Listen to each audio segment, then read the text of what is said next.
it is my privilege to introduce two families from our congregation. First, Pat and Ted Oparowski. They will be followed by Pam Finlayson.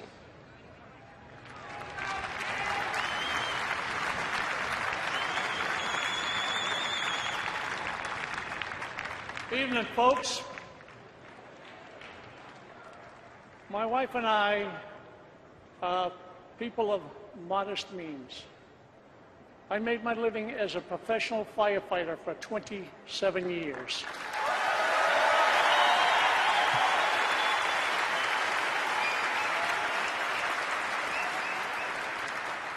Prior to moving to Randolph, Vermont, we lived in Medford, Massachusetts. It was there we met Mitt Romney and his family. It's been over 30 years since we have lost our son, David. The memories are still vivid and painful. But we wanted to share them with you because David's story is a part of Mitt's story, and America deserves to hear it. Back in the early 1970s, Mitt visited our home numerous times with his oldest son, tagging along. He was in the vanguard of our support system when we received the news that no parent is prepared to confront. You cannot measure a man's character based on the words he utters before adoring crowds during times that are happy.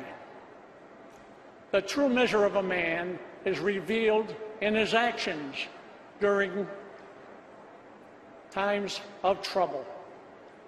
The quiet hospital room of a dying boy with no cameras and no reporters.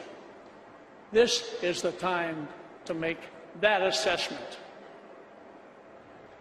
In 1979,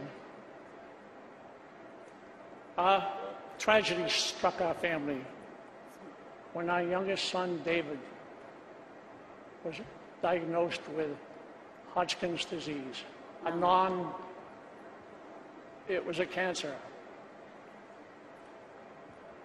Over a period of 7 months, he was in and out of Children's Hospital in Boston for treatment. Throughout that agonizing period, Mitt took time from his busy schedule to visit David. They developed a loving friendship. On one of his visits, Mitt discovered that David was very fond of fireworks. He went out and bought a box full of big-time fireworks that had to sit on the closet shelf because they couldn't be set off in the city. We waited until we were able to go to Algonquin, Maine, where we set them off on the sand dunes with permission from the fire and police departments. Through that simple but thoughtful gift, Mitt brought joy to a young boy who had not experienced any for too long. He also gave the rest of us a welcome release. On another visit, David, knowing Mitt had gone to law school at Harvard, asked Mitt if he would help him write a will. He had some prized possessions he wanted to make sure were given to his closest friends and family. The next time Mitt went to the hospital, he was equipped with his yellow legal pad and pen. Together, they made David's will. That is a task that no child should ever have to do. But it gave David peace of mind. So, after David's death, we were able to give his skateboard, his model rockets, and his fishing gear to his best friends. He also made it clear that his brother Peter should get his Ruger 22 rifle. How many men do you know would take the time out of their busy lives to visit a terminally ill 14-year-old and help him settle his affairs? David also helped us plan his funeral. He wanted to be buried in his Boy Scout uniform. He wanted Mitt to pronounce his eulogy, and Mitt was there to honor that request. We will be ever grateful to Mitt for his love and concern.